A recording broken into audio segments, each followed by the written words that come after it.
Sound issues about system. They got my system again, so I think the sound will be okay. We'll see.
Fear, brothers and sisters. I keep talking about fear. We've been in a state of fear for 500 years. And that fear has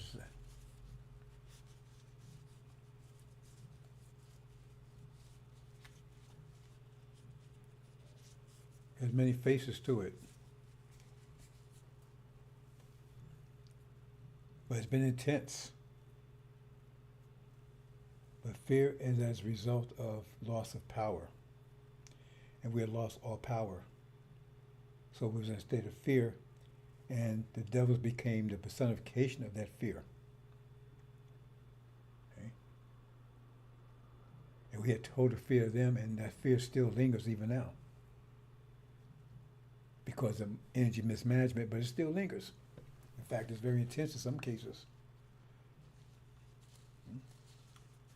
And so when you understand why some of the actions you see. But it's fear on both sides now. Fear of them, their fear of us. See, their fear of us was eliminated by total control. When they had total control of us, they had no need to fear us anymore. And they was comfortable with that. Total control of us means we had total fear, and they had no fear of us because they had total control. And it begins losing control as we start becoming energized in the 1860s. And as that case, the fear start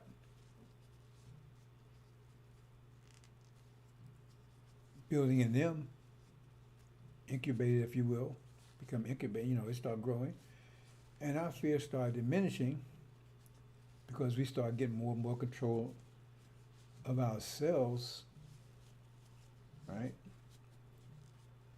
But that depends on the type of control. See, we're talking about quality control and quantity control. Now, the fear we have in now is because of quality control, because they control our energy. We have enough energy to offset that fear, to remove it, right? But because of energy mismanagement, they have control of our energy, so they have control of us. So we don't have control of ourselves when we could have it, but we don't. So I want to talk about this fear in a more detailed way and talk about their plan, how that fear is motivating them to do certain things and why certain things are happening.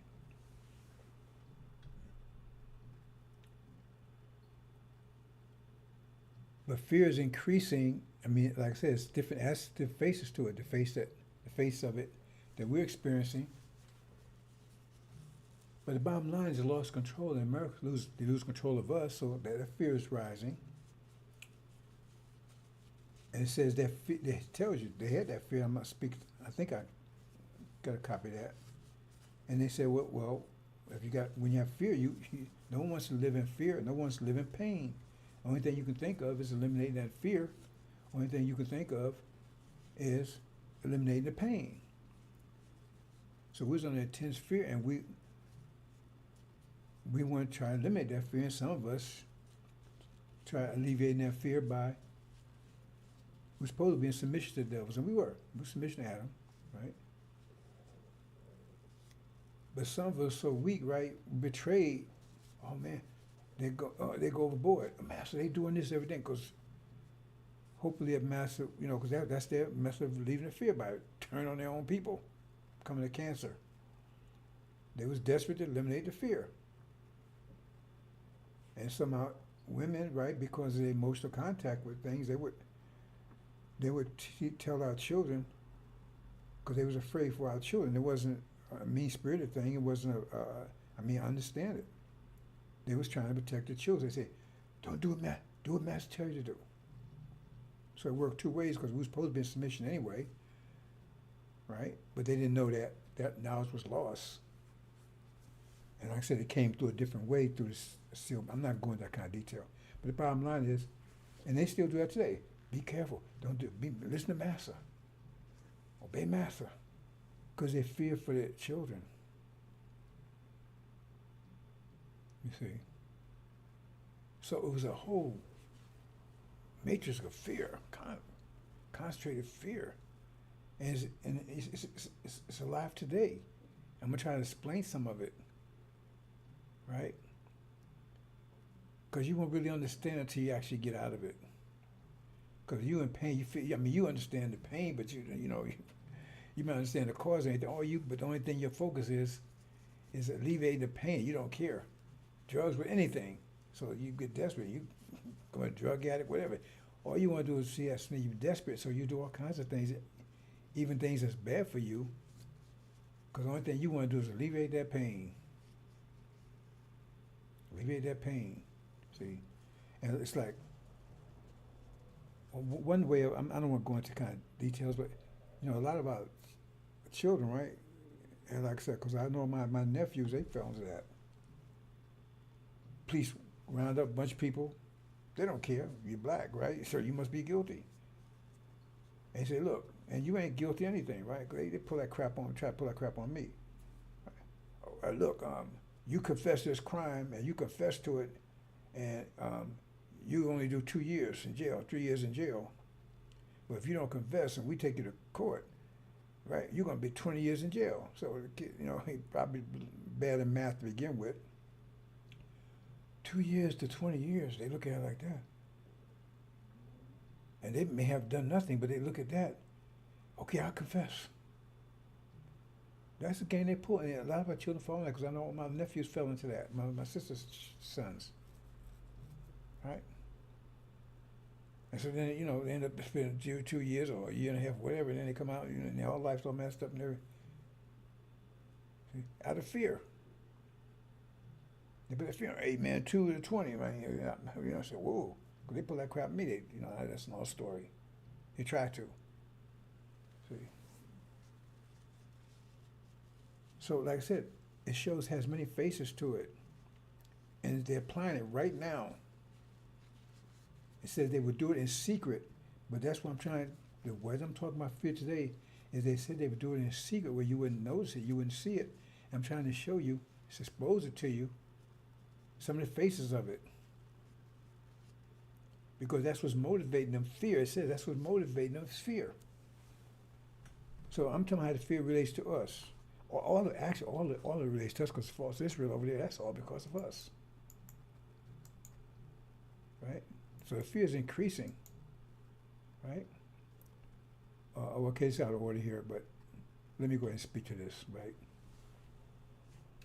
It gives you in the Quran, it's two different things. I didn't mean to put it here, so let me go ahead and speak to it anyway. The Quran talks different things. It says, a mother shall suck her children for 2 whole years, right? In other words, what's bottom line is telling you here is two different things. It's telling you the mother's responsibility of the children and the father's responsibility. So the father should, and their maintenance and clothing must be borne by the father according to uses. So the father is supposed to provide, and the mother's supposed to, take care. So it's bottom line. So remember that. So I'm not going. I'll maybe get back to it. There are 2 roles, okay. And this go without saying because we knew this before we came over here. That's just where it was. Mothers did the nurturing and all that kind of stuff, right? And father did the providing. And see, they studied us. See, you don't have to know you don't have to know the math of something to understand the result. Like you don't have to know the math of boiling, but if you put a pot on the stove, because your experience tells you, put a pot on the stove, put fire in, put water in, it's going to boil. You don't have to know the math, you don't have to know the physics. And so by studying us, they might, the thing I'm talking about now, they may not know the math of it, and they probably don't. But they know the experience, they know it, they studied us. That's how they even brings over here the slaves to begin with, because they studied us over there. So how industrious we were, how hard we worked. We was good farmers. They didn't know how to farm. Remember, the story of Joseph, that's a true story. I mean, it's an analogy. But they were starving up in Ireland because they didn't know how to farm. They had, what do you call it? Not a drought, what do you call it? I forgot what the word, not a famine, I forget what they call it, right? But nothing would grow. And same thing in Europe. So we had to teach them how to farm, how not to abuse their crop and all this stuff, right? So that's the story it's telling you. And they saw how we good work. So that's why they tried their people. They didn't people know any better. They tried American Indians, so-called American Indians. They went after us. I talked about it the other day. I'm not going into a detail here, right? Blight, called it potato blight, because they was big on potatoes in Ireland, right? They couldn't grow, anymore. So we taught them how to do it. And they saw how industrious were, how energetic we were, how much energy we had. So hey man, that's a good horse there, man. Look how that horse is strong, man. He healthy. I'm gonna give this real old mule here. This old mule, okay. But it says men's hearts failing them for fear of those things, looking upon things coming upon. In other words, it's going to get intense in a minute. When this war breaks out, the second phase 2 of it breaks out, right? That it's going to be so intense because they're telling you, because America has realized they're losing control. I mean, the power is shaking. So in other words. And it's going to cause, the fear is going to be so great. It's going to cause stroke, heart attacks, whatever, on a massive scale. And the question you have to ask, where are they going to be when it's a heart attack when they hear this? It's not like they hear it and they go to sleep and they wake up. No, it's going to be something here right away, and it's going to be driving a cab, Uber, whatever. That's no story. Move on, brothers and sisters. Right. This is coming, so we're going to go into some things here. Let me give a little background here.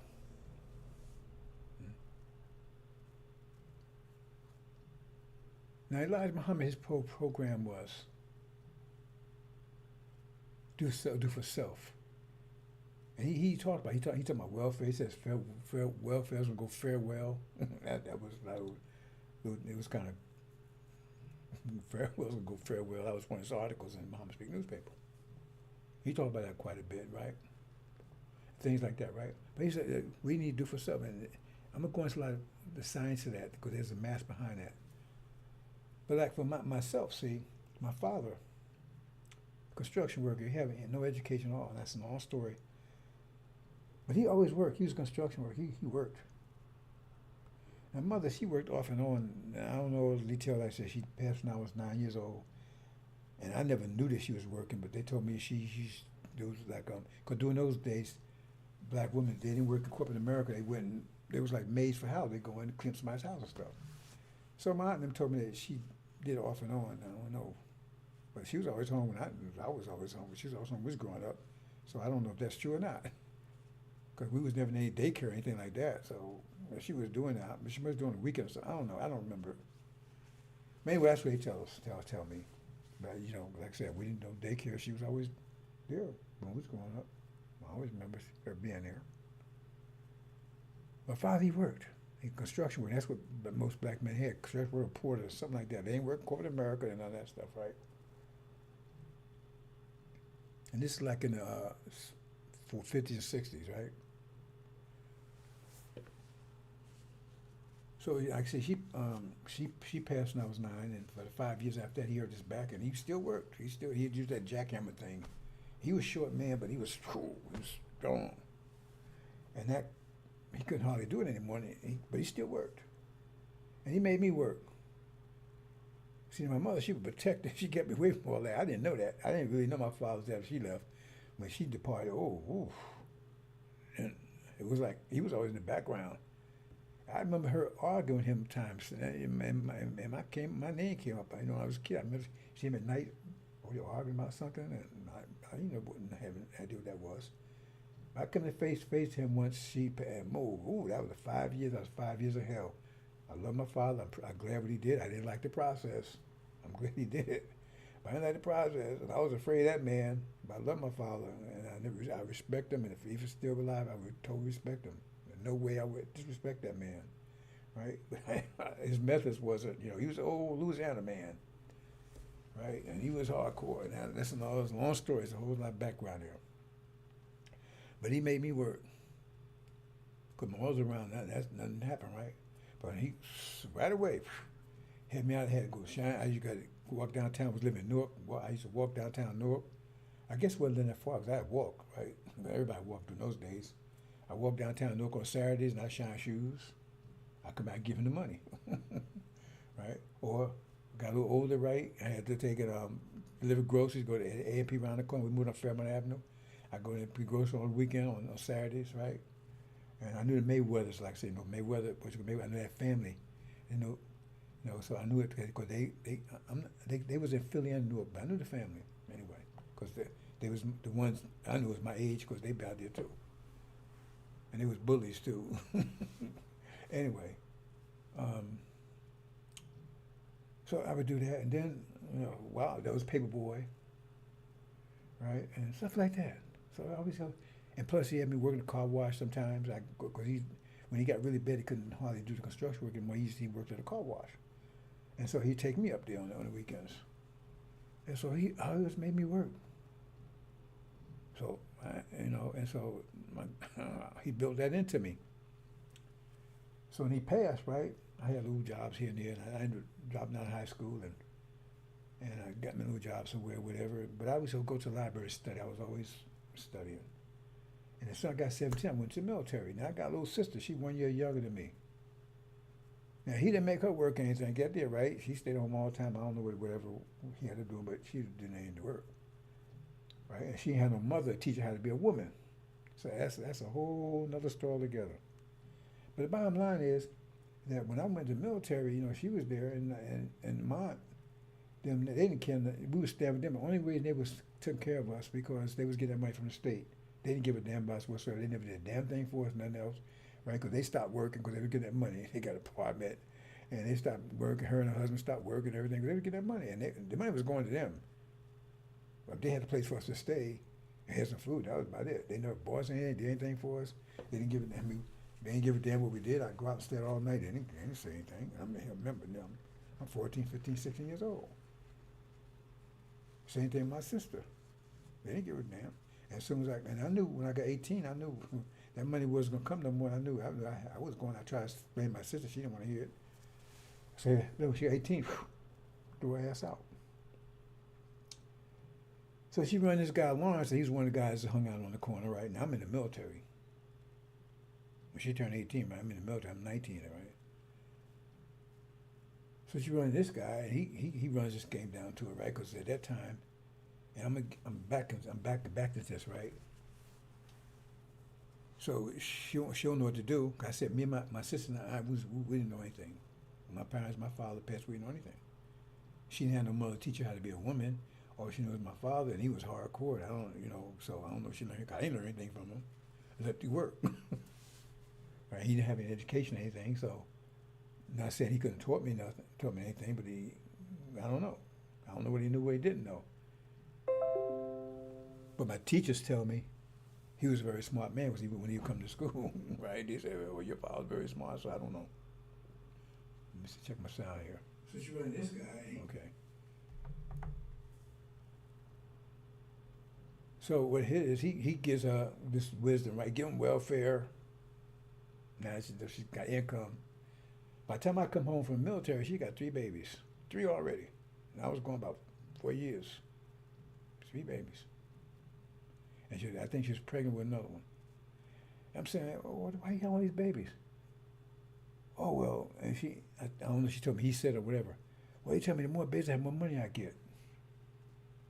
See? Because this clown, now, when I came out of the military, he's supposed to be a tough guy, right?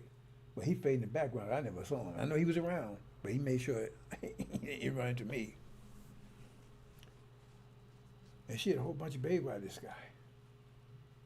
And he wasn't taking care of any of them. But he was living off of her. Okay? And so, and then she's trying to raise these children, and she don't know how to do it. And she wouldn't listen to me about anything, so that was another problem too, right? Bottom line is, they found him one day, he probably pulled some crap on some drug dealers, man. They cooked his ass and put him in the damn trash bin. That's where they found him. And she stuck with these children. And she wanted me to help take care. I said, I can't take care of your children. I mean, when I came out of the military and I went and lied to Mom, I didn't have any money. Like I said, I was homeless for 6 months. I didn't want, you know, she wanted me to help. I couldn't do that. But that was her idea, because her idea was, to get,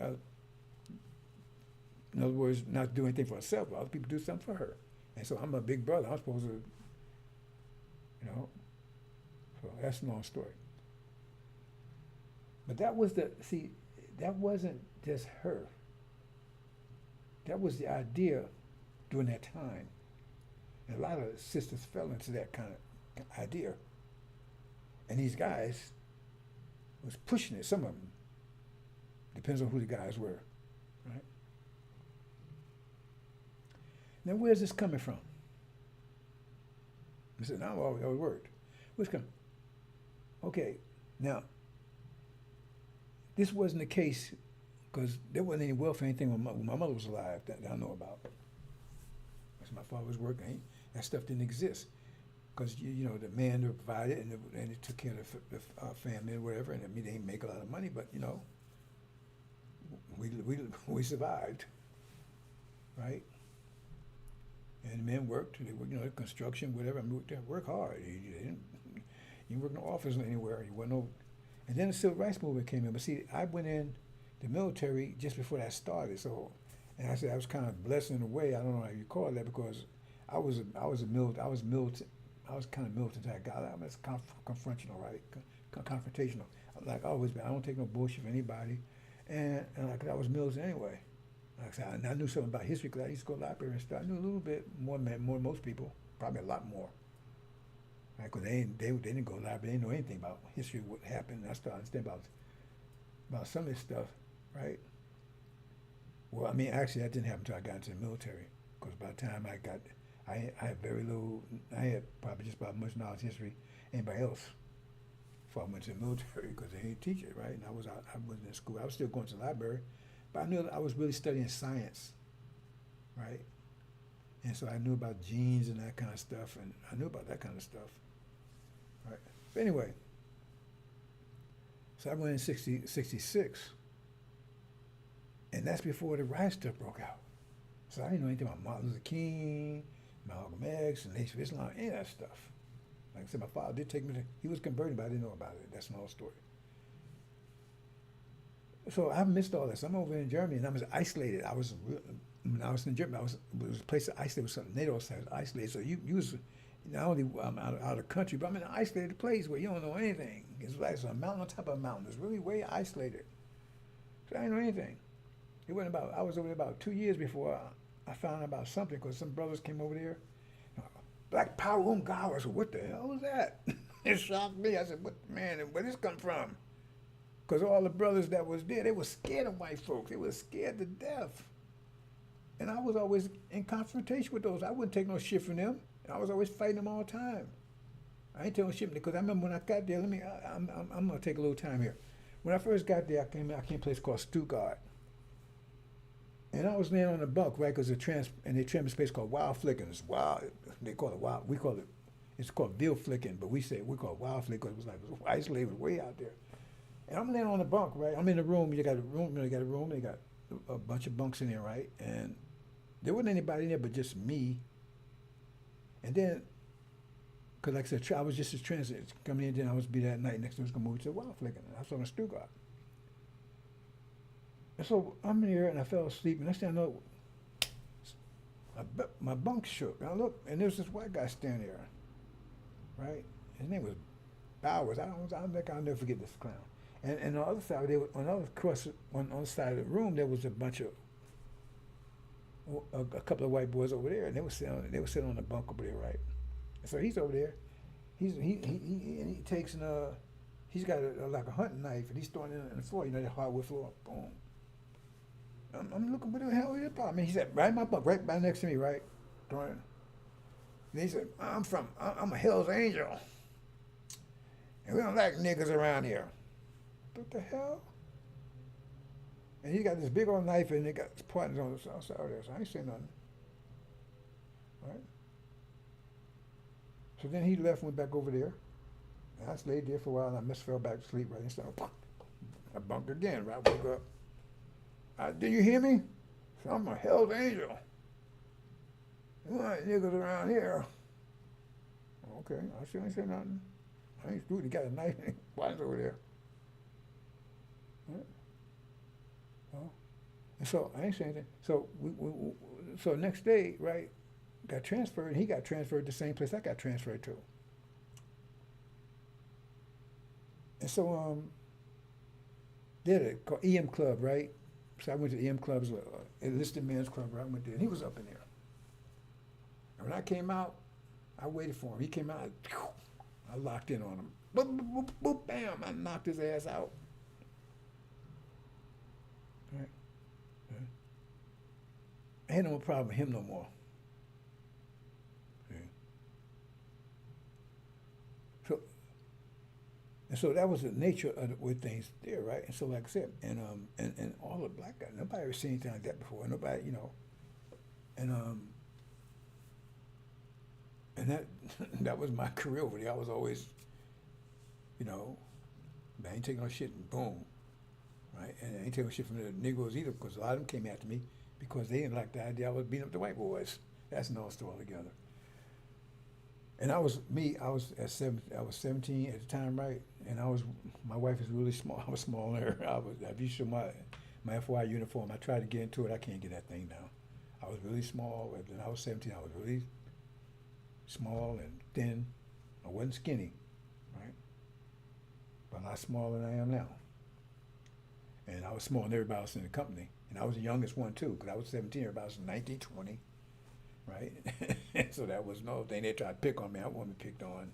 I said, I'm from Newark, but I was representing, right? See? And they was most of them from the South. But I'm not knocking the South. But I'm saying that was the idea. So I'm like this here, and I'm like alone in the forest fighting all these lions and stuff. Then one day after about 2 years, a year and a half, these boys come here, Black Power and Collar. Like I said, I had missed all that stuff. I didn't know about any of that stuff until they showed up. So what the hell? These boys ain't scared of white folks. And they got in a fight downtown. A lot of stuff went on, right? I said, man. And then I started looking at these books they was writing and stuff. I started getting these books about black, history and all that kind of stuff, man. I got right? But see, I was that right there. Okay, so the thing is that the civil rights movement, white folks losing control of black people. And that means, remember, when they lose control, that's that fear start rising. And that's what they tell you, they try to figure out. Because I said, one of the things the first thing they try abortion. See? But you understand, mass incarceration is a form of abortion. Because the point, you ain't going to have no babies to begin with. And people don't understand that side of it. That was one of their techniques. We'll put them in jail. They make sure you have no babies. Whole idea is to destroy our nation. And that's what all these policies are about. But you don't see that. Oh, they putting out people in jail and prison. That was part of the plot. Because they said they was afraid it would multiply too much. You got to go and look at that story and what their plan was, the motivation. Because they don't tell you the techniques, all the techniques they use. They just tell you what their motivation is, and you can figure out what the techniques were that they would apply, right? And that's what I'm trying to do now, try to give you some idea of some of them.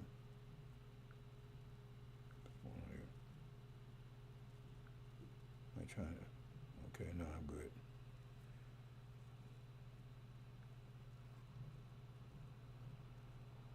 Okay. The technique, the bottom line is to get rid of us. So, and if you're going to try to get rid of people, what would you do? What kind of things you do? Well, one thing, you want to stop them having babies.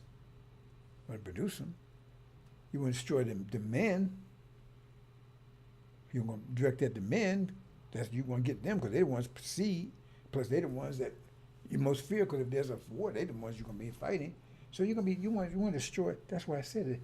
Kill the males. They tell you, but you got to figure out the quality, how they're going to come about doing it. So these things, right? Okay. They can do all kinds of ways, you know. Like the thing called cannon fodder, how they in the military. That's another story.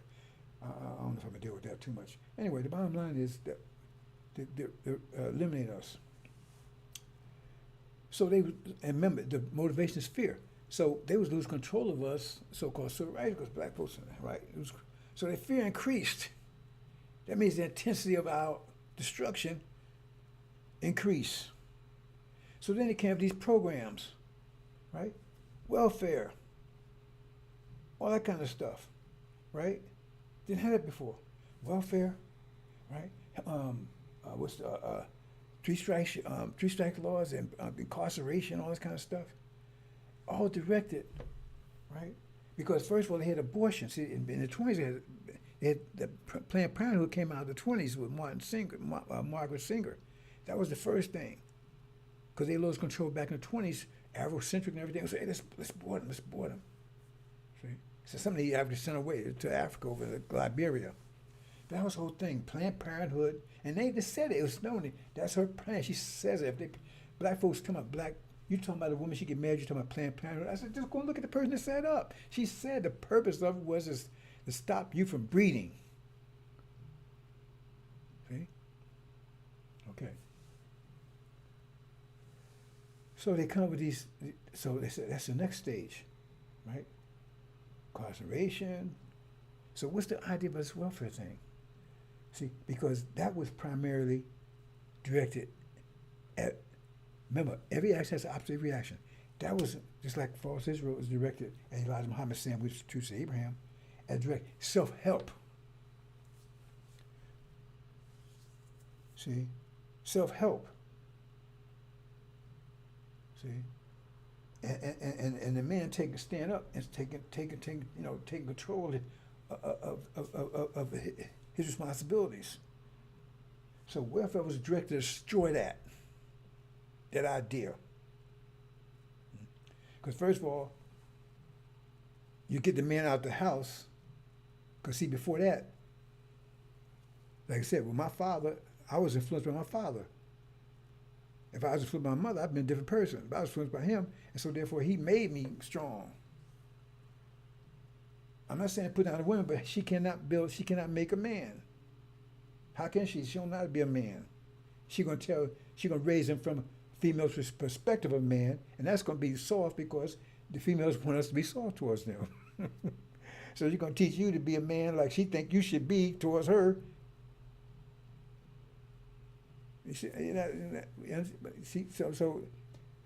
and like I said, they don't have to know the math behind it, but they studied us for 400 years. They know how we react to different things. When they study ourselves, that's what that whole thing, Willie Lynch thing was all about, right? I think his name was Willie Lynch. So let me look at different. Okay, let's look at some mathematics here. Okay, you get so much energy. Everybody gets so much energy, right? Remember I showed you earlier where it says the man does this and the female does this, is in the Quran. You get so much energy. Now you change it. You get energy. Now you get an energy quality, because you say, okay, I get $100 a day or $100 an hour, or whatever. So you take the $100. You say, okay, I'm gonna buy some food. You give the quality. You transform it to something else, because the earth gets energy and it transforms it to food and stuff we can use. Because in other words, just energy. I mean, you can have a lot of energy, but you need food. Without food, you're going to die. You got a lot of energy, but you don't have enough food, you're going to die. So you get something, so right, you change it. So, and then what happens, you get it. And so like, as the Quran says, I'm going to use that as a base here, right? You take, okay, so you get all these, and so you take and you're responsible for getting the food and stuff, so you give it to the woman, and then she's responsible to take that food and right, she eat whatever, and she produce milk and everything, take the baby. So he says exchange of energy between the two. That develops a connection between the two, because she needs you and you need her. You need her to produce your children for you, but you got to give her the resource and stuff, right? Because she need food and stuff to produce the child, and plus, for her to maintain herself and everything else. You providing that, right? And then she gives you something back. I'm giving you just the basic idea.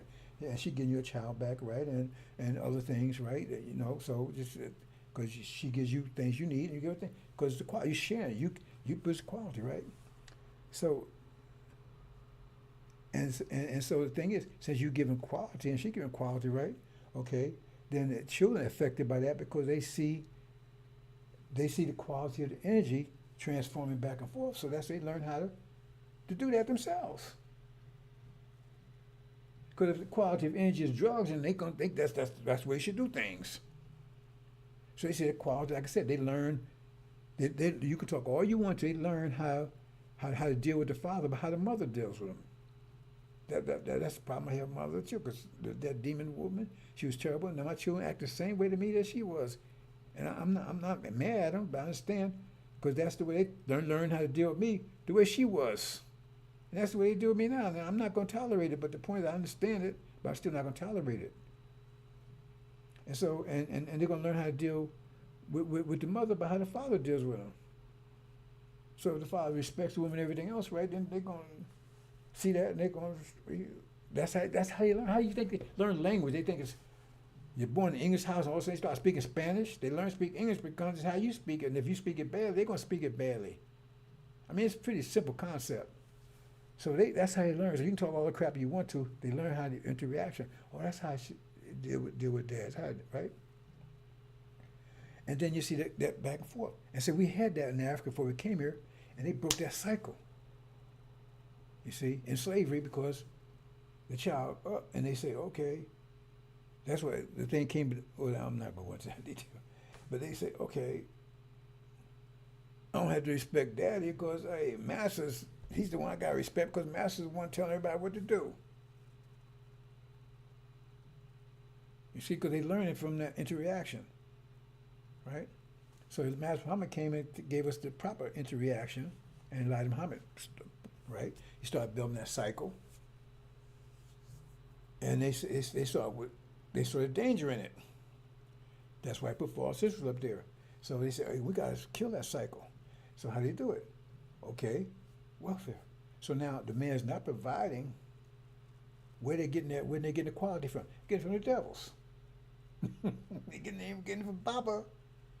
And the point is he can't be around because if he's around, they stop giving welfare. That's where I don't know what it is now. That's where it was there because he couldn't be in the house. He had not to be there. So they didn't know how to deal with that.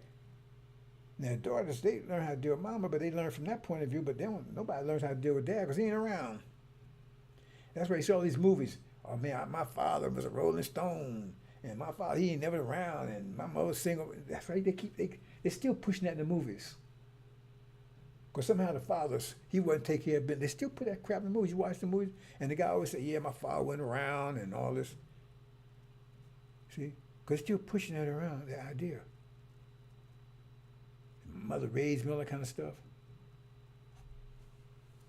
See, that was the idea behind it. To break that cycle so you wouldn't see. So you wouldn't have a role model, nothing to pay attention to. Plus you don't have the father influence, right? See how he does things and you got the example. How he interacts, how he deals with problems, you don't have that. All you got to do is how mother does it.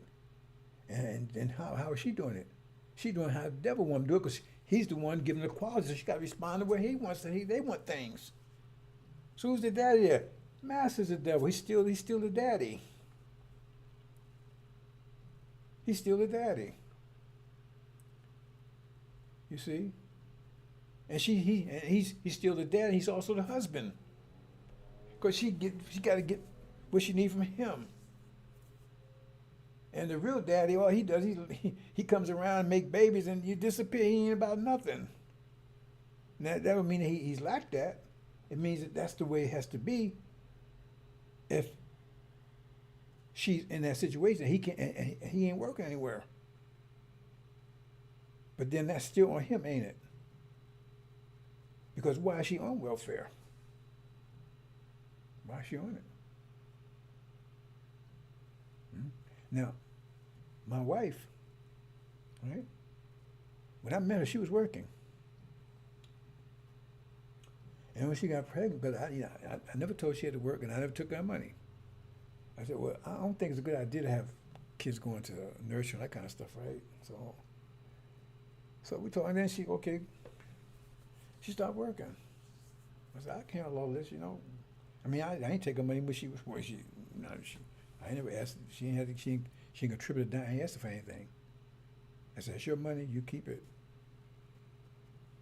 So, and she never worked anymore until the kids were grown and everything. I mean, when they was going out of the house, and I guess she felt lonely, and so she wanted to go back to work again. I don't know. I said, okay, well, that's what you want to do. I mean, I'm not going to tell you what to do. If you want to work, that's up to you. I don't tell her I do not tell her what to do, period. I never have and never will. Right? And I don't be telling people, I don't control people. Because when you start controlling people, you lose control of yourself. That's a whole other story together. I got a family member that always trying to control people. She had total loss of control of herself. Total. I keep telling you, stop trying to control folks. Anyway, because that's my demon wife, always trying to control me. She's going crazy trying to do it. Right? Because she lost total control of herself trying to control me. She had a mental breakdown. That's another story. But anyway, so when she started, I said, okay, now, I said, don't go crazy now. You work, that's your money. But don't get us in a situation where, because you want to do these things, you want to say, okay, then we increase that. You increase, right? In other words, say for instance, you say, I think we should get a bigger house, and I'm gonna pay half the mortgage, right? And convince me into that, right? I go do that, and then she quit work. Now I got stuck with it. I said, don't be doing stuff like that. I said, because we're doing fine. I handle everything. You keep your money, but I don't want you to use your money to try to increase our cost of living, and then I get up there, and now I'm under stress, and I gotta handle that because you dropped the ball. You said, right, you spent half mortgage, and I'm not gonna play that game, right? We're gonna live off my income, period, right? And you do whatever you want to do with yours, but yours will not factor into the expenses. So we had that understanding. So we had no problem with that. Right? So she keep all the money for herself. She have a nice car all the time, everything else. I'll give all the money. She takes care of all the expenses. She handles all the money. If I need money, I go there. I say, we afford this, whatever. She handles all the money. Right? I know she got a lot of money because I keep asking. I said, she be at the account. I said, well, you got $1 million too? I know she got a lot of money. I don't know how much she got. I don't ask her. But I know she got a lot of money. She likes to save money. And I give her money all the time, right? Because I always give all the money I got. All the money I get, and like right now, I'm in retirement right now. I have my retirement fund. I got other things, right? And I still do. Well, I did have a side business up to about a few months back, and since something went down, and I lost I lost my clients, right? This is a long story, right? So I had a choice whether to keep doing, to switch gears on that or use that time to go to the gym. So I said, okay, because I was spending like 2 or 3 hours a day dealing with my clients, stuff like this. Something went down. I'm not going to store it. So I said, okay, I'm going to do it because I said, it made sense in a sense because I said, we prepared for this war and everything else. So I spent 3 more hours at the gym. So that 3 hours I was doing that in the gym, right? Because we don't need the money. But she kept telling me anyway, why you keep doing this stuff, man? Why don't you just focus? I said, nah. But we got enough money. I said, yeah, well, that's all right. Well, I don't anything happen, right? So I keep giving up money. So she told me not too long ago, before that happened, right? What you trying to do? You trying to break my balance? I think how she said, trying to, but you get negative energy, you get too much. I keep giving that, like we had a so-called car. It wasn't a car accident, right? And got a big payout on that, right? And so I gave all the money to her, and plus she gets a new car every 3 years, right? So it was 2 years to this car she had. I said, well, you might as well go ahead and do it right now, right? So she got she got a real nice one. I'm kind of jealous because she got all this bells and whistles in it, and she don't know how to use half of it, right? But I got a nice car, right? But it's basic, right? I keep a new car every 2 or 3 years too, right? So we don't have no used cars and that kind of crap. So like I said, we financially fine. So and then the rest of what I gave to her, it was quite a bit settlement, right? And then about that's when she said that. Right? And then about 2 months later, we got a call. It says, hey, we made a mistake. I said, we made a mistake. Well, we didn't give you all the money you're supposed to get. So then we got a big few $1,000s more. They sent it. She opened the mail up and said, hey, here's a check, right? I said, what you giving to me for? It's yours. Right? What you trying to kill my balance? I think that's where she said it. That, So she got plenty of money. I don't know how much she got. Right? But the bottom line is she don't have to work. Even when I had my demon wife, I told her, and she insisted working even when she had children. I ain't like that. I said, you don't need to work. Right? But she had a master's degree and all this, and and she worked for the Board of Education, a master's degree, speech therapist or whatever, and I didn't like it. Right? But that's what she wanted to do, and I wasn't going to tell her. Right? But she didn't have to. Right? And all the money she had, that was her. I never took a dime of it. That was her money. Right? So I've been married several times, and that's been the case. And so what point I'm getting at here is that that's where I'm coming from. But the whole idea is, because that's not necessarily, that's my father raised me that way. Then Elijah Muhammad, took the next level. Says, "God, you got to do for self. Take care of self," right? And I was doing it. When Elijah Muhammad departed, I was doing it. Right? So, you got this situation where you got these folks. As I said, the situation with the devils, they the husband and the father, and the daddy. So how is that going to work out? Okay. Now, the thing is that we are responsible for that situation. Because if we listen to Elijah gave a program, and Farrakhan killed that program because he's part of it. See, they don't see Farrakhan, because they killed that program. He ain't produced a goddamn thing. He told us he ain't building anything over there. He have very few temples left. A lot of them have temples all over the country. He got one in Chicago. He don't even have one in Florida. Biggest Florida, he don't have not one in, well, I'll take that back. I think he have one in Miami. I know they have one anyplace else. I know there's one in Miami, but I'm not sure it's a full-fledged temple or a study group. But he got study groups at other places, but he don't have any temples. So that was an attempt to break that cycle of being independency that Elijah Muhammad was establishing. The Master Muhammad told him, because that's in preparation for the message of coming. Also, start the process towards Hajj, process of independence, because it says a nation within a nation, but we under their control of them because they control our energy. So therefore, and by controlling our energy, right? And the fact is, since they're an enemy by nature, then their control of energy is going to be against us. That's why I said the man was beating himself. You think the man was actually punching himself?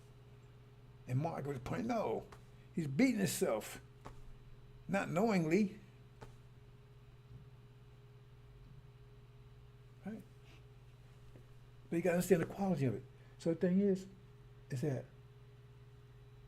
and the demons, they're part of this problem too. See? And that's why it says so the thing is, and I got family members doing the same thing. See? They want to hide behind these females.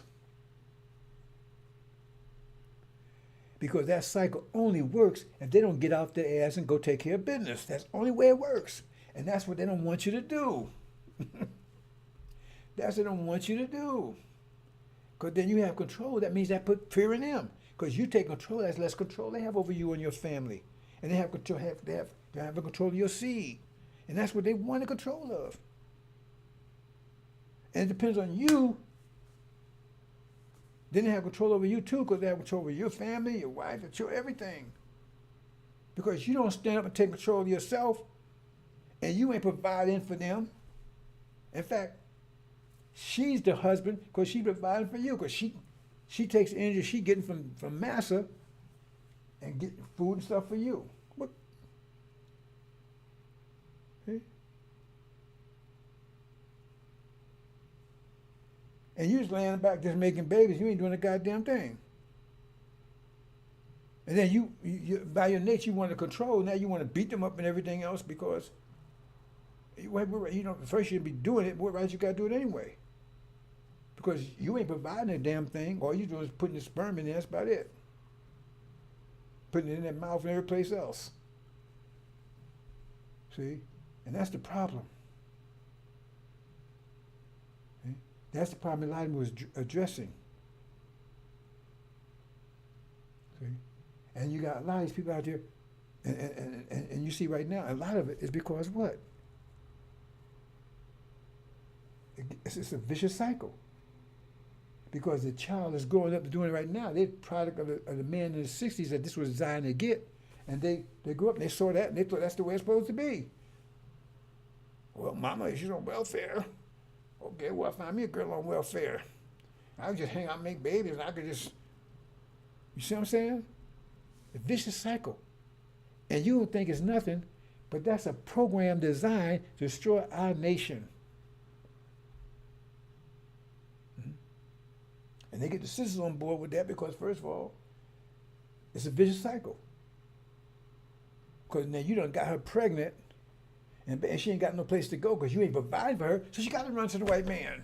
You see the vicious cycle there?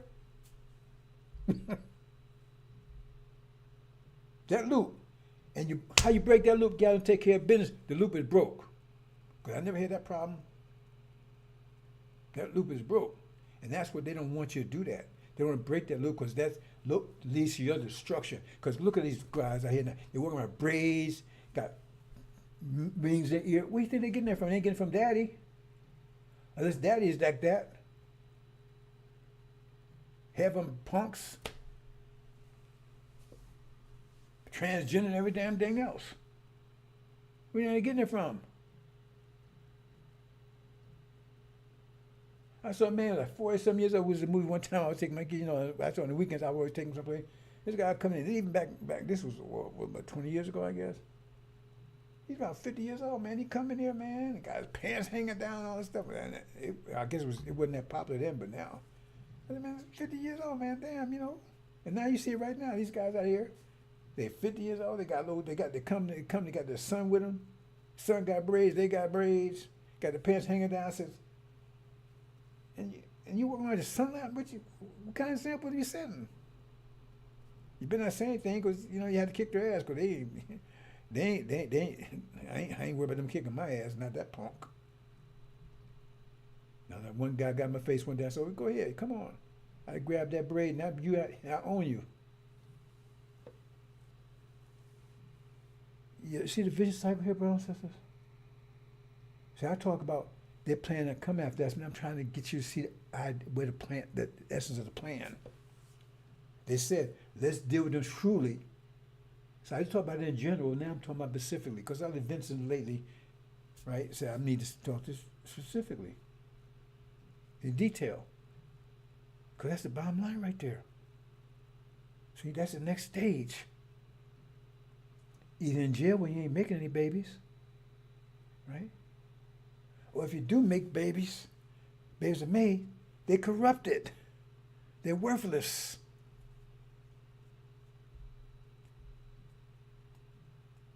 You see? Because they have you could, just like once they taught you Christianity, they don't need this. They better let you teach it to your children. Why? Show me a Jew that walked around with a swastika around his neck. And they did far more worse to us than Hitler did to them. And then you never see that. So why are you walking around a cross around your neck? So I'm trying to get you in detail what's going on here. See? And so you got these, and they get mad at you to say it. And then they want to jump on these sisters that saved our nation. And they supposed to be men. By nature, they should break the damn cycle. Say, hey man, I ain't going along with this bullshit, man. Hey, I'm gonna go out. I'm gonna go out and take care of business. Right? You get hell with that welfare. Even if we don't live as good as we did before, I'm provide, take care, set an example and everything else. But no, I'm gonna lay back, man. You better bring me some food over here. Give me some Popeyes. Make me some more babies. tell you what to do, pop you upside the head if you get mad at you. See? And so that's the same idea, because what you do, you hide behind a woman. Because you ain't doing a goddamn thing, you hide behind her. Same thing. As the police come, you get behind her. Same idea. So that's why a lot of them was breaking that cycle. Farrakhan got the cycle going back again. And that cycle only continues as long as the man, if he's a man, because right now they're female. That's what they are, female. Because they ain't taking care of no business. They ain't providing. So what right they got? They ain't saying anything to you at all. They're not providing. You getting your provision from the devil. You getting equality from them.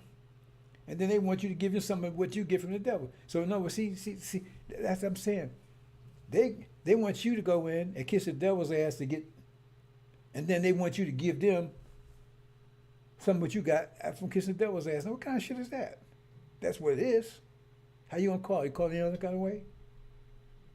You got to go and put your head between the devil's legs and get this welfare, Section 8 and everything else, and then once you sit and get them,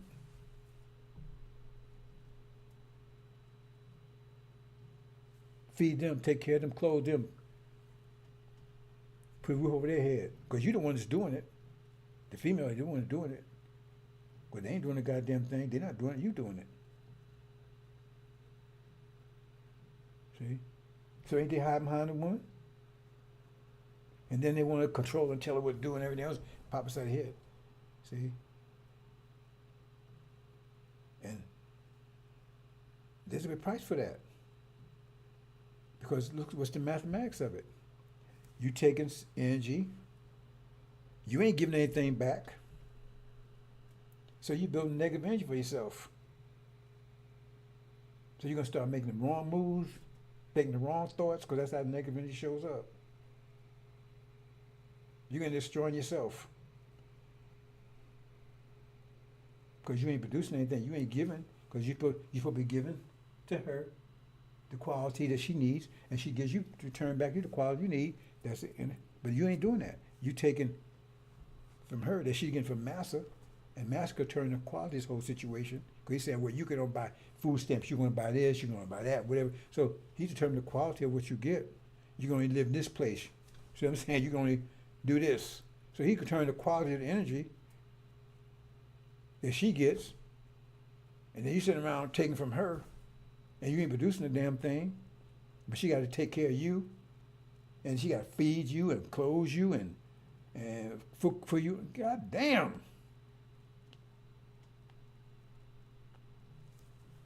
Anybody that ain't no man. See? Because I know I got a family member. Worthless. Got that idea. Living on other people. And so one day, he come telling me, man, I hate them boys out there. They got their braids on and cross around like everything else. Because there was this brother at the gym, right? And he came to the gym. This family member, he came to the gym, right? And he saw me talking to this, because I don't talk to him. I gave up. So this guy, brother, come in, he got braids, right? And he works for Amazon. And I don't know if he had an earring on or whatever, right? But he works his ass off. And he take care of his business, right? So he come to this family member. Man, why are you talking to him, man? Look, he got braid and all that kind of stuff. I said, yeah, but goddamn, he take care of his business. He ain't on welfare.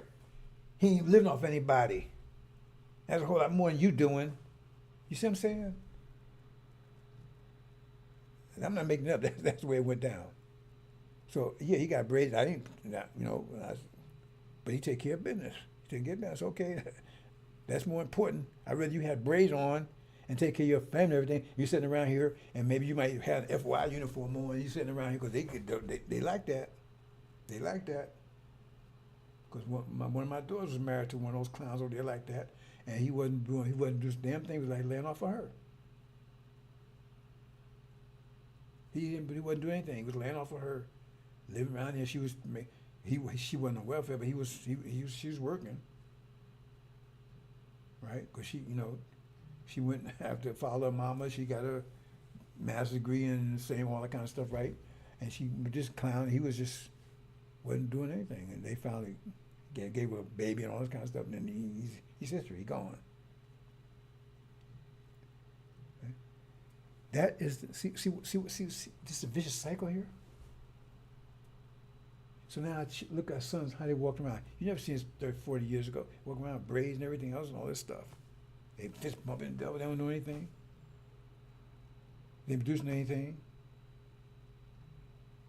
She's on Section 8 and then, right? Then children, they what they got, what example they got. Right? And that's like to be broken if he take care of business. Because, I mean, you can't blame this female. She first of all, you done gave her some babies. Somebody got to take care of her. She can't do that. She nursery and work, all that stuff too. Well, some of you want to do that. You want out there Popeyes. Now I wouldn't let, even my wife, if she wanted to work, she ain't nowhere in the world she can work at Popeyes, all that kind of stuff. She got to have a nice little office place where it's comfortable and everything else. I tell you, if you want to, you ain't going to have that kind of stuff. Right? Where you being humiliated and you being pushed and you got to sue all that kind of stuff. No, I'm not going to say where she work, all that kind of stuff. But the point is, it's comfortable and it's right, and she ain't on any stress or anything. Because if she came home and told me she don't stress somebody bother with, and I'd be in jail because I go there and kick somebody's ass. You'll be messing with my wife. You don't give her any headaches. She's calm. Everything's cool. Right? Because nobody, you better F around with my wife in any way. It ain't going to happen. I take my responsibility, I provide. She don't provide for me. Well, actually, I do the cooking, she washes the clothes and that kind of stuff, right? But I do all the cooking. I do all the things, right? But see the problem here? And so it's a vicious cycle because then the children grow up, the males, and they see that example, they follow the same example. And so they get weaker and weaker and weaker. And eventually, now they want you transgender and everything else. It's all this is designed. This is along the path to destruction. See? Mentally, physically, in every aspect. And finally, they said throw you in the river. That's the last. And then they got rid of you. Because remember, they're not going to stop being motivated. They different. They ain't different. They're smart and hide it from you. Because the more power you get, if you understand it, that's why I say understand pressure, understand vectors. The more power you get, the more fear they have of you, because that's less power they have over you. That's just common sense, basic mathematics. So they don't love you. Well, they fist bump because they testing you. Because they don't, I tell you, they worry if like the same brother I told you, he come tell me, man, they keep asking me, what's wrong with him? Because they're worried about me. Because, I ain't buying that bullshit. And when they say good morning, that's a continuation of the test. To see if he's okay. To see if he's still going for it, he's still drinking the Kool-Aid. Because they're afraid of you. The scriptures tell you they're afraid of you. They want to eliminate you. And the more control you get of yourself, the more fear they have of you. And they fear anything that they fear you want to get rid of. That's the understand. That's what I mean. That's exactly what they're saying there. I'm just putting in context, give the details, the math behind it. They said they want to get rid of you. They said the fear of, right, that you turn against them. And revenge, why would you turn against them? Revenge. See, you read the story. They say, he'll fight against. Why would you want to fight against them if they were so good at it? Because you want revenge. Now that means you woke up. Can you read between the lines here? It says, oh, they may, no, because you woke up. So they don't have to fear your mind anymore. And you fight against them. It means you're strong now. And then you flee the country. That means they have no control of you whatsoever. That's what it says, just put it in English. And if they have no control of you, that means the fear will be astronomical. That means you might come back at them. That's exactly what it's saying there. So their fear is increasing. And so their fear, they said, we ain't going to let them know that we're in fear. We're going to keep it secret. And our process of getting rid of them is going to be secret. Right?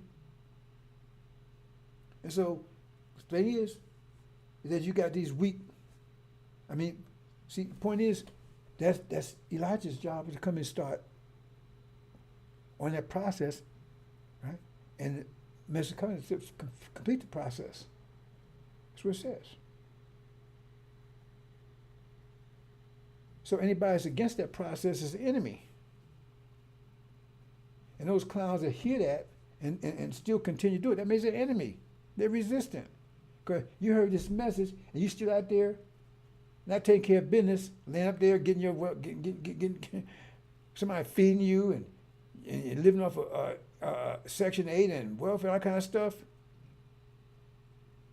You ain't no man. You're resistant to the whole thing because you're an enemy to the nation. Is that simple enough for you? You're an enemy to the nation. Because that's you continue the process of our destruction. Because that's what it's designed for. And that's the purpose of it, destroy us. And you should be taking care of your woman. So if you didn't take care of your woman, if she take care of you, then who are you? Because the devil is your husband. You put me a man, devil, he's the one providing for you, so he's your husband. He's the man. He's providing for you. You ain't providing for yourself.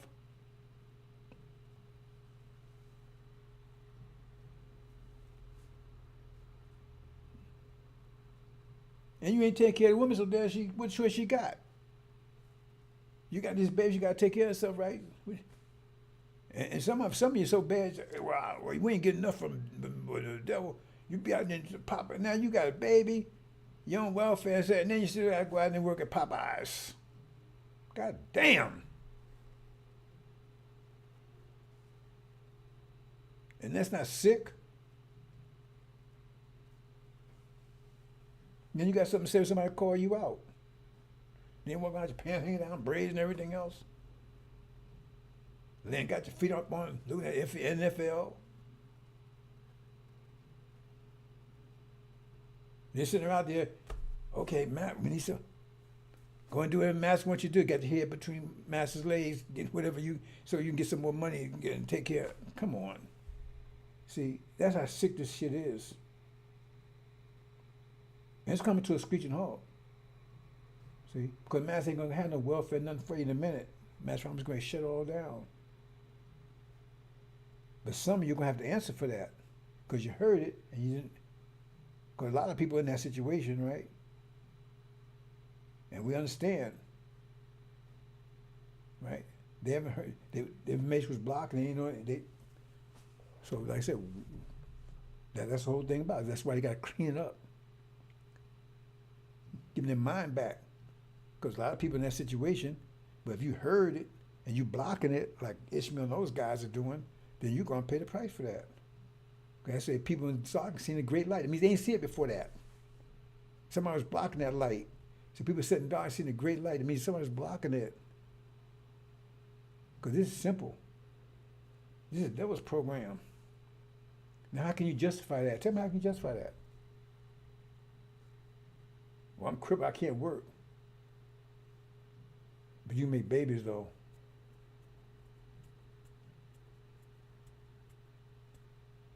Get me over here and take care of me. Is food ready?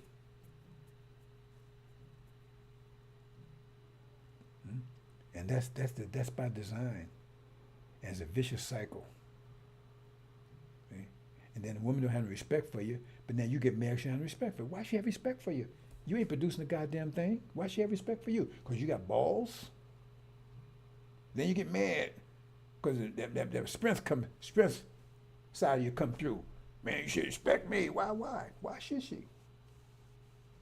Now you want to beat her ass because she don't. Why should she? You ain't providing anything. You ain't take care of your children. Why should children respect you? Because they don't see a man that's taking care of business. They see a man, they don't see a man at all. They do see him. They can follow the example. Hey, man, that's the way it's supposed to be. Lay back and...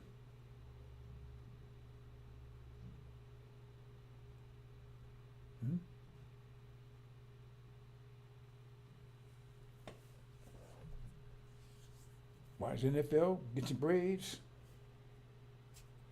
find your lady, get on welfare, make sure she knows how to satisfy master, right? So he can keep on food, keep coming in. And that's what's going on. That's that's what's going on, right. And then you got prisons. That's the other side of it. All this keep you under control because you have no control of the situation. That's what they want. And the female has no control of the situation either. That's what that's all about. Because when you start getting control, because in the 60s you start getting control. And it wasn't like that. Man was taking care of business, right? And the female, she was responding. And they said, oh, these niggas getting, they want civil rights and everything else. So we got to break that up, man. We got to, they get in control, so we got to, right? And so they set these up to take control from you because they was afraid. They're just getting to this side of it. I'm not getting to the side about the technology and all that kind of stuff. I'm talking at this point. This part of it, design. Because they specifically talk about abortion. I ain't get to talking the river. That's the next stage. Throwing in the river. You always see that. That plan is already in effect right now anyway. You can't see it. It's my job, the watchman, to explain this to you, to tell you about this. But you got the people that's blocking it, and they're going to pay a price for that. But matter of how much the movie's going to make, it's going to knock that barrier down, and light's going to come through. And now people will come together. See? Army. That means the army take care of itself. And they say it'll come together as a slave a slave circus. Use army. That means now you army. That means you take care of yourself. You ready for battle. A lot of people not doing that right now. And so some men are just pathetic. And some just don't know any better because they grew up in that situation. That's what they saw. And so, we understand that. I'm not confusing them. That's it. I'm not, well, that's not the word I mean. I didn't mean not confusing them, right? I'm not accusing them. That's the vector. This is the vector that we're exposed to. See?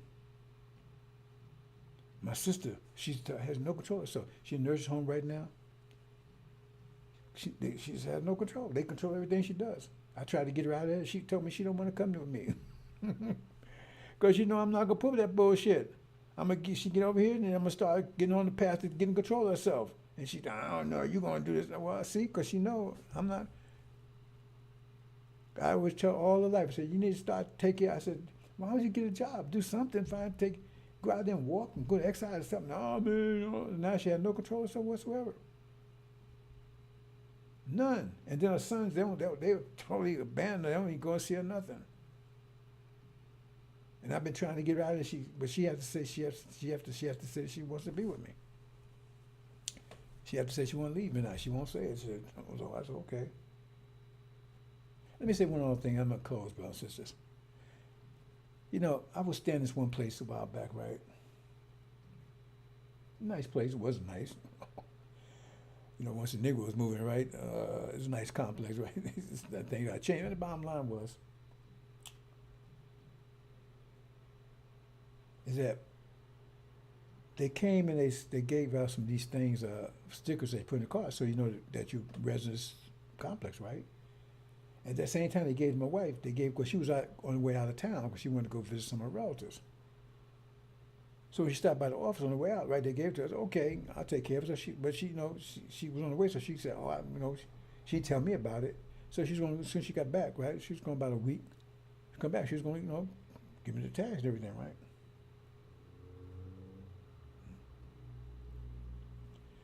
So I wanted to get a little more story. About 2 weeks before that, there's a gate that, there was a gated community. So the gate failed to get out. Yeah, we couldn't get out. You didn't, you couldn't, it wasn't open. We couldn't get out. And wife had an emergency, and she had to get someplace. I think she had to go to, something happened. And so she couldn't get out, so she had to call Uber, right? Go through the doorway, and call Uber to go where she had to go. And I was mad. Ooh. And you called, nobody answered. You tell them it's an emergency. So it was like all night long, no one could get out. Couldn't get out of the complex. We were the only one. People calling Uber, whatever, and we kept calling them, and nobody would answer. So the emergency thing didn't work. So man, the next morning, I let it on them. I wrote a letter over there, boy.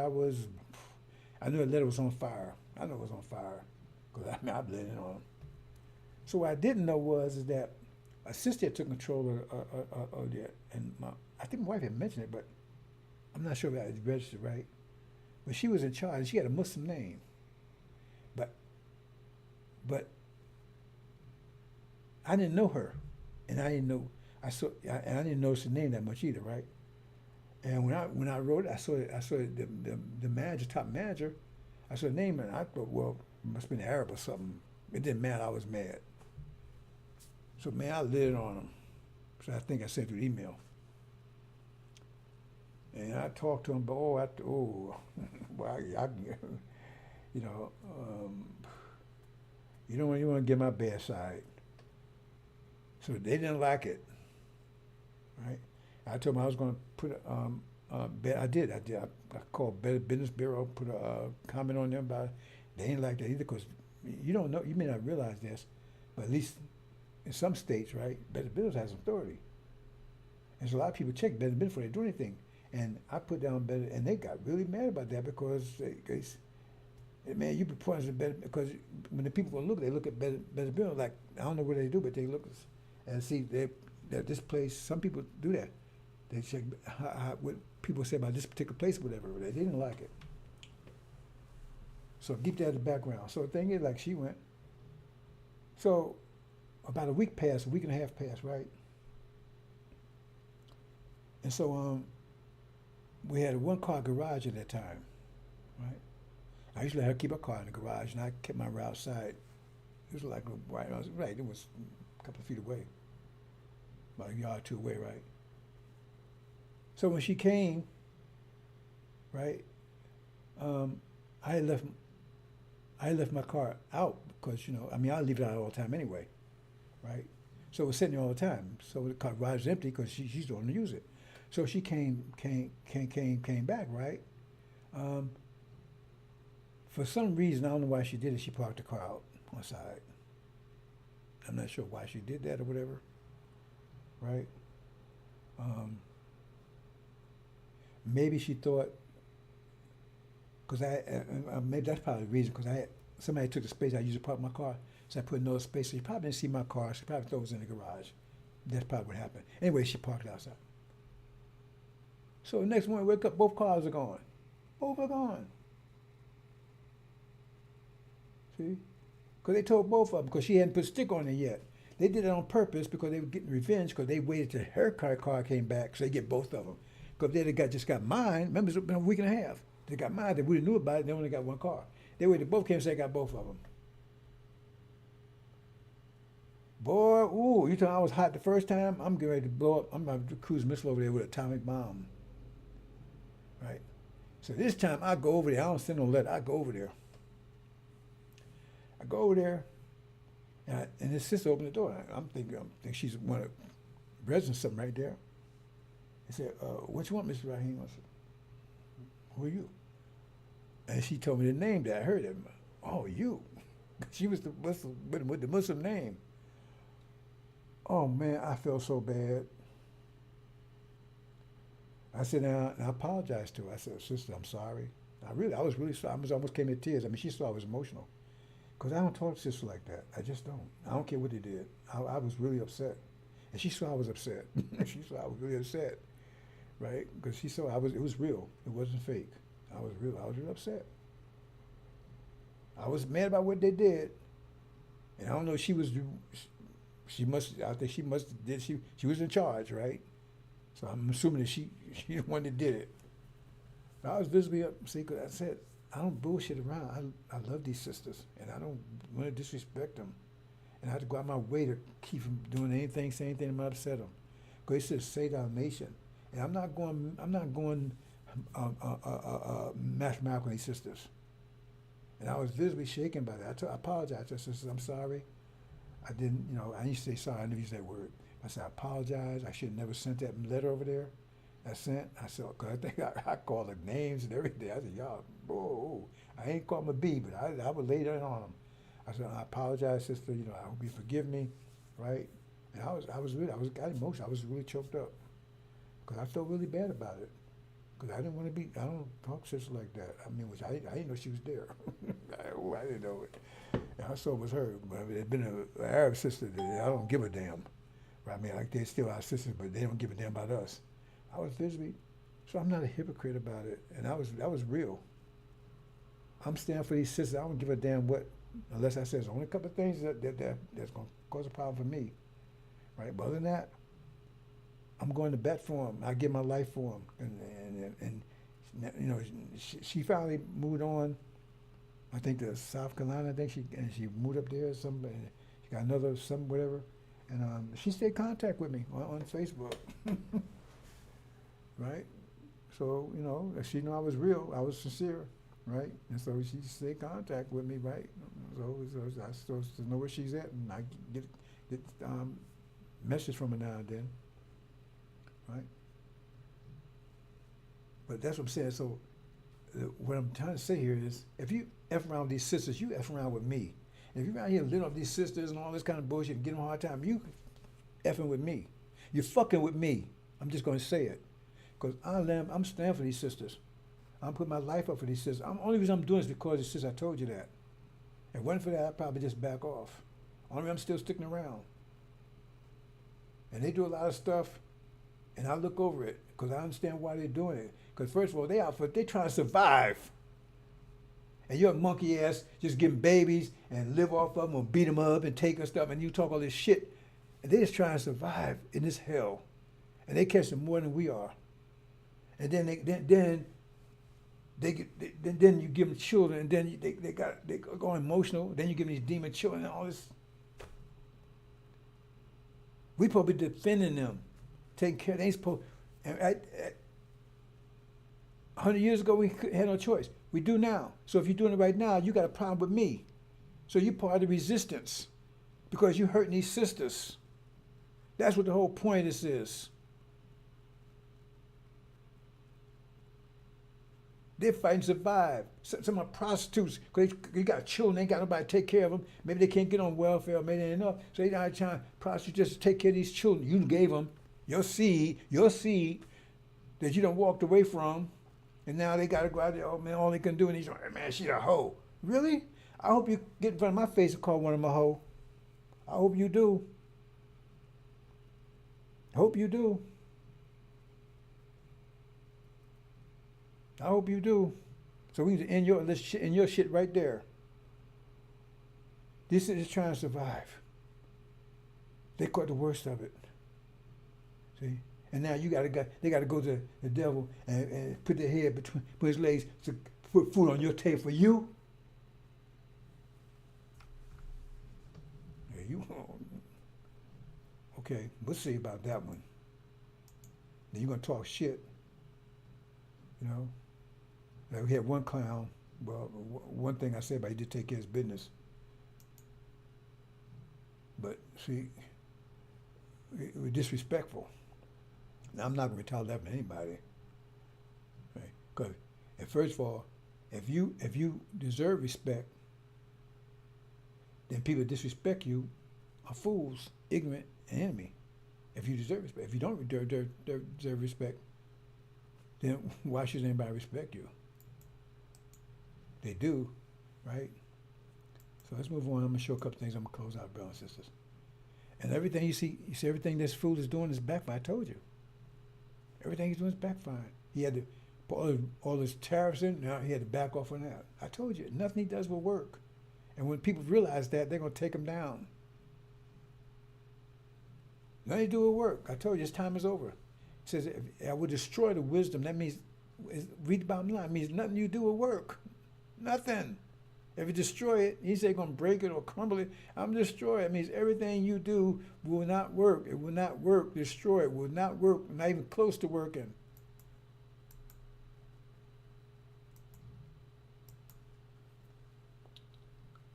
And see, that's responsibility. He got to take on everybody. And if I got that kind of responsibility, I don't even want it. I ain't asked for it. You think I'm going to take some bullshit from you? When I got, that's my, I'm 76 years old, but that's my mission. And I'm not backing off of it. And I ain't afraid, because ain't nobody on internet, any place saying what I'm saying. Now they're gonna break down my door. FBI come and get me. Come on. I'm at war. And as long as they declared war 500 years ago, and the thing is the war is not over until the last soldier's dead, and I'm still fighting. And I'm not biting my tongue or anything. Right? I'm laying it all out there. See? Anybody gets in the way, like I said, anybody gets in the way, they're going to be broken or crushed. So if you get in the way, you get broken. If I come after you, you get crushed. And if you come after these sisters, you're going to get crushed. And I know a lot of sisters don't like me, but maybe they hate me. I know. I don't care. That doesn't matter. They deserve it. I don't have no problem with them thinking like that, because who's been taking care of them? Who's been taking care of them for the last? Okay, the 40 years, we understand that. But who's been taking care of them after that? Nobody's taking care of them. They're out there struggling. Then they got to carry your baby for 9 months. And you ain't even feeding them.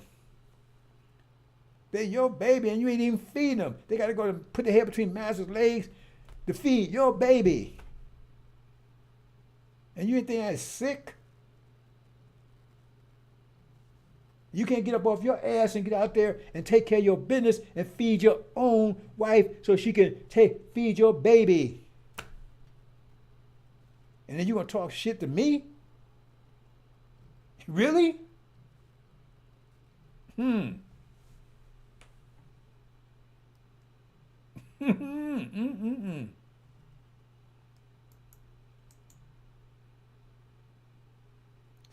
Hush.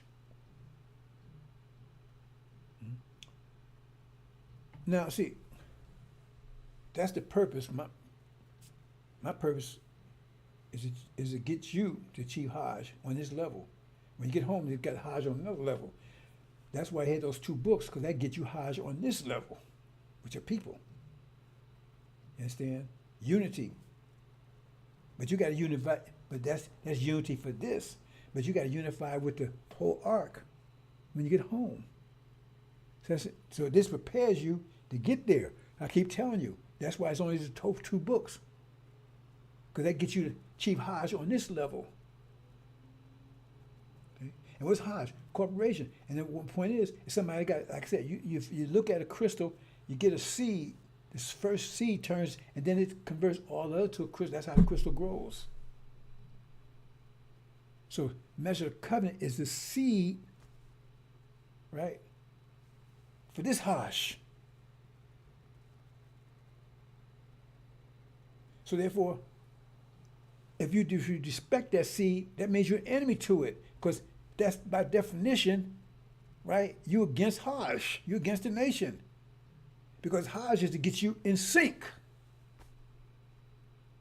Is that too hard to understand? So you're supposed to be getting in sync with the message of the covenant. He starts it off. and then he takes you to the tribulation. You got to finish it off. He starts off. And so that's why at first clown, he didn't understand that because I'm all this, he's all this, and everything. But then when I says put a little pressure on him, oh man, and he got disrespectful. See, that means he's out. He's out of sync. He's not, because Hajj by definition, if you out of sync with Hajj, then you're an enemy to it. Hajj is to bring you in sync to it, so you become part of the body. That means otherwise you'll cancel the body. So that's why he had to go, because he killed himself.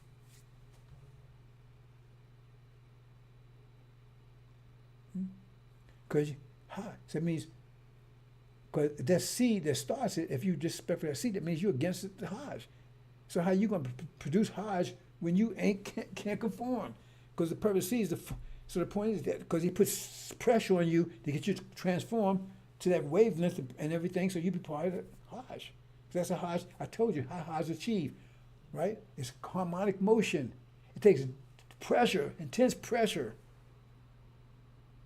So he has to put intense pressure on you, and then you can either rebel at the pressure or you can conform to the pressure. So if you disrespect it, that means you rebel to the pressure. That means you're kicked out, you're gone. I waste time with you because you can't achieve it. So you and your seed, all is gone. Because you can't, your DNA can't achieve Hajj. It's not part of this body. Simple enough for you? Put intense pressure on you. I told you, harmonic motion is caused by intense pressure. Those that can survive it, they achieve Hajj. Those that can't, they crushed or just blown away. Hajj. Okay. And the seed of the Hajj is mess with the covenant. And so you have to be means you have to get in total sync with him. You see? And he's calibrating it, right? So his sisters can achieve it. I said you don't take 100% because they can achieve it. Especially all those other things. But see, one of the things I should have mentioned before, that's what I did mention about this, mention in this context.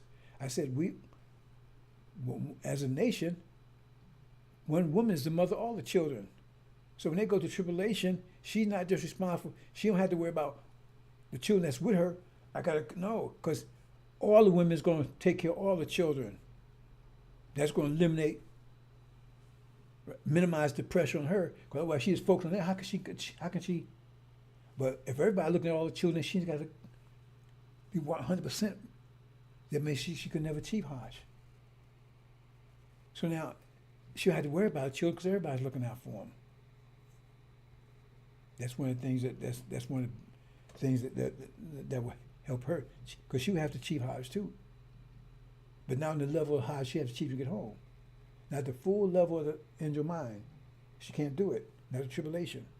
That's why I said they wash their robes in the blood of the Lamb. That level. I have to always explain this stuff.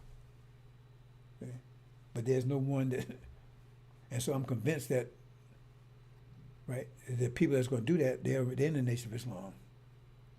I'm convinced, based on what I'm seeing, right? And I said those things, those books are calibrated to particular minds. That's what gives certain people. So they pick it up quick. Because nobody else has been there to pick it up. Like I said, I got into, once, it didn't take me long to get into Angel. I just didn't know what I was getting into. Because it was calibrated to my mind matrix. See, that's why I get the books. So that Prophet Muhammad, the problem was calibrated. You know that why? Because he picked it up from tuning in. So they put it out there, the vibrations put out there, and he picked it up. Nobody else could pick it up but him. See what I'm saying? And same thing.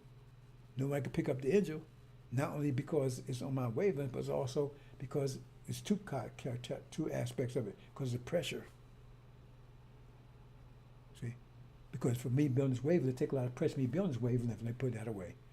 And that's why the devil could never do it, because they could never get to that level. Right?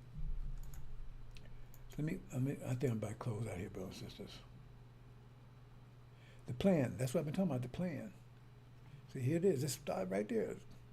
nursing their children that's going to turn up and call them niggers and carry on. See? She got to nurse their children. See, they've attacked the women. I keep this whole thing. That's why the Bible said he went after Eve. See? The point is not Eve, that Eve, but the point is talking about women in general.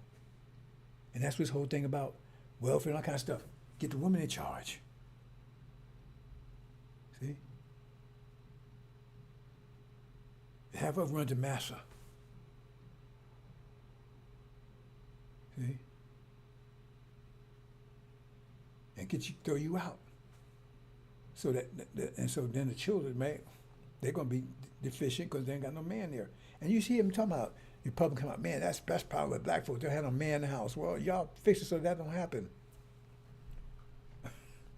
And they tell you that in your face, and you don't even understand. They tell you it's like a dog. You tell a dog, I'm gonna put your ass down, take a veterinarian and put your ass down, and you dog just waving his head, waving his tail, and his ears and everything else, all excited. And you tell him you're gonna kill him, and they telling you to your face they're gonna destroy you, and you just fist bumping and everything, and they doing it right in front of your face, putting you in jail, aborting your children, right? Putting your woman in Section 8 and welfare and everything, having well, and I mean, I wouldn't have a. Let me close out, brothers and sisters.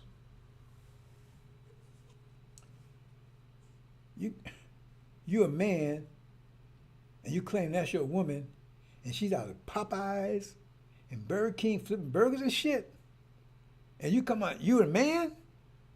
You no fucking man. Ooh. This is what you supposed to be doing. Providing all this. But what are you doing? Yeah, that's what you're doing.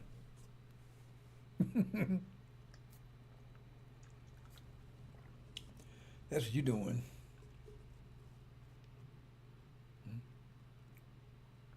And some is no excuse for it because, like I said, we out of that situation now. We're out of 400 years. The vector's still there. But even if you didn't hear me, you should have heard Elijah. If you heard Elijah, if you got some testosterone, somebody should have kicked your ass.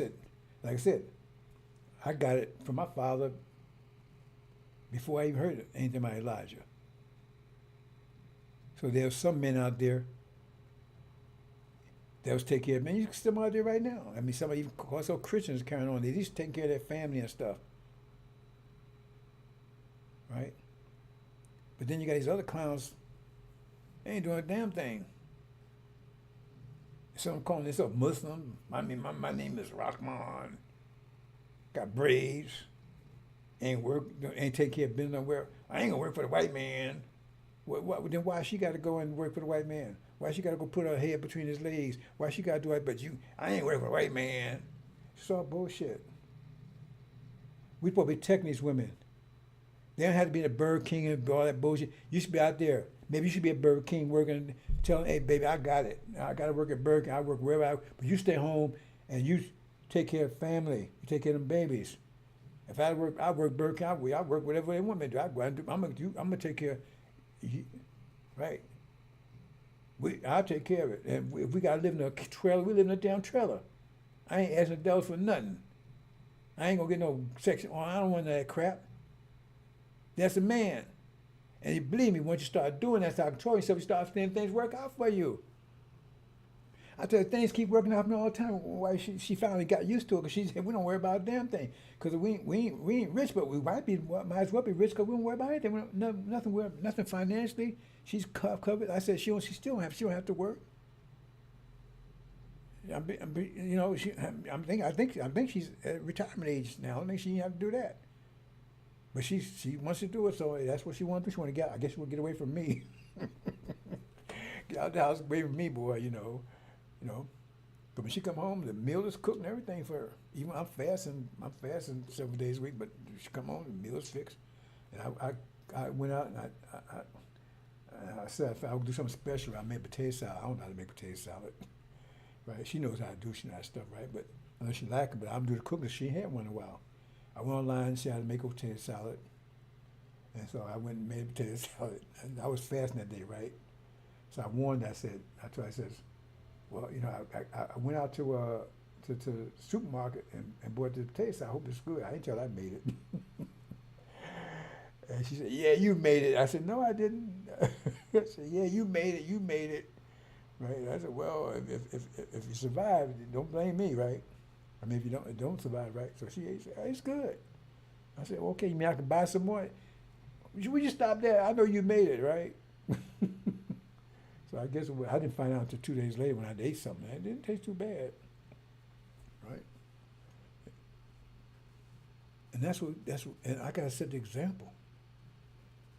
And the thing I said, everything, and everybody's, how things work out for me all the time. Every time they come, it works out. It works in my favor. And we live almost like we rich. Cause we 2-car garage, right? Brand new cars, right? And the reason why we got this place because wife got tired. I had where I was before. It was a problem, but anyway, right? I had my office like in the living room, right? And so most of I was doing my presentation while she was at work, right? But then sometimes she'd come early, and she, then I'd be telling her, you gotta be quiet, and she'd get a little big, pissed off. So we're gonna move to another place. You got a place where got a whole bunch of bedrooms, so like my was in the bedroom all by, so we close the door. I can talk all I want. So now I've been doing. That's a bad idea, right? Because now before I used to keep down to an hour, now I'm 2 hours or whatever because I ain't got no interruptions. But we live very well. Whether she works or not. Right? Okay. Like I said, I had my little private business going. I'll give all the money. But like I said, a lot of things happen like that. Got all that money from that woman ran to a red light. Because things just work out. Once you get your mind back and you start managing energy, because it says you got a lot of energy. It says people live out with great substance. You got a lot of substance. They're controlling it. And so when you're sitting around your ass, sitting around here, and she taking care of everything, that means you giving control of your energy. You could control that. You would still have the same thing if you got off your ass. Whatever you got, the devil's giving you, he's controlling the quality of it. So you're getting $1,000 a day, but he's giving $1,000 worth of shitlings. So you're eating shit. Oh man, I'm tired of eating shit. Well, if you leave there, you still make $1,000 a day, but now you can buy what you want to buy. You're still getting $1,000 a day. You understand that? Anybody tell me they understand the angel math, they don't understand that, they know a damn lie. Because that's clear message. If you take from them, they control the quality. Them say, I don't tell my wife, we don't worry about all that. We go and do it our way. I control the quality. And I make sure she has whatever she wants. She want to go get her wherever, she buys whatever she wants. Do whatever she wants. I tell you, do whatever you want. Like I said, I got a real nice car and everything. Because that's the bomb, that's the mathematics of it. You take control of your energy. Everybody can say my energy. Who's controlling yours? So if you live in Section 8, you're in welfare, that means the devil's controlling the nature of it. Because you're too goddamn stupid, too sorry to sit around here and take control of yourself. So now they control it, and then your woman, she's got to kiss their ass to get, because you ain't doing your job. Because if you did it, if you was taking care of your business, you control it, and then she respecting you, and you be providing food and everything else. Instead of laying out there, hey baby. That's the bottom line here. Who's controlling your energy? So if you're not controlling it, that means you're a fool, you're stupid, you're weak, ignorant, and a lot of people just ignorant because, like I said, this truth has been hidden from them. They don't understand the math of it. But once you understand the math of it and you're still doing it, that means you're an enemy, or you just don't know damn good. Or you're afraid. You're afraid to go out there and, oh man, if I go out there, man, I might not be able to make it. I might not be able to make no money. We might be homeless. Yeah, you be homeless, you don't do a goddamn thing. With difficulty is ease. You take the easy path and difficult. I tell homeless people work harder than people that work. Because they got to go out there and eat shit, put garbage can, find places, all that kind of stuff. You go out and take care of business things, doors open for you because now you control the quality of the way your energy comes in. I control the quality where my energy comes in. So I'm not dependent upon anybody. And we do well. And we ain't got to ask the devil for anything. We don't ask for anything. We don't get anything from him. I control the quality of my energy. But you want them to control it, so that you sitting around here, got on Section 8, welfare and everything else, because you letting the devils control it, because you too goddamn weak, too damn stupid, ignorant to control your own energy. Because you got the same amount of energy, just you letting them control it. Leave it there. If you don't understand, you don't understand nothing. You control your own energy. You control it. Now you let the devils control it for you. See? And so if you can't do it, if you get crushed, and when you get crushed, that means your whole seed line gets crushed.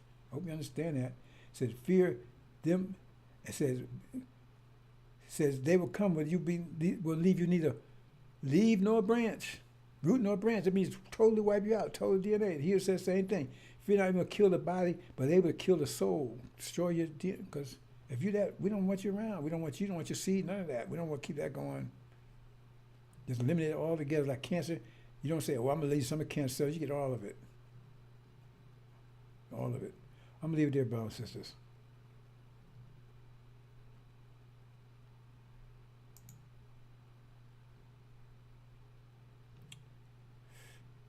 Assalamu alaikum.